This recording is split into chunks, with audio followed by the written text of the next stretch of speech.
Hello guys, I hope you're all well and welcome to my channel Journey to English again. And today I will discuss about some summer seasonal flowers of Bangladesh in sentences. Let's get started without any delay. আমার কৃষ্ণচূড়া ফুল খুব প্রিয়। I am very fond of flamboyant flower. কচুরিপানা ফুল দেখতে খুবই সুন্দর। Water hyacinth flower looks very beautiful. আমাকে একগুচ্ছ জারু ফুল এনে দাও। Bring me a bunch of queencreps flower. গাছে অনেক সোনালো ফুল ফুটেছে। Many golden shower flowers have bloomed on the tree. আমার বাগানে একটি কাঠগোলাপ গাছ আছে। There is a frangipani tree in my garden.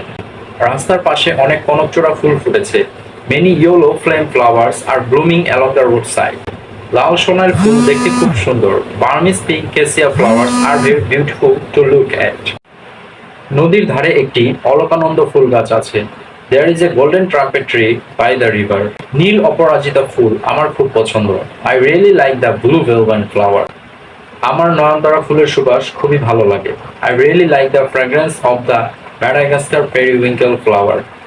So guys, that's all today and I will discuss about a new topic in my next video and don't forget to subscribe my channel. Please like, comment and share. Thank you.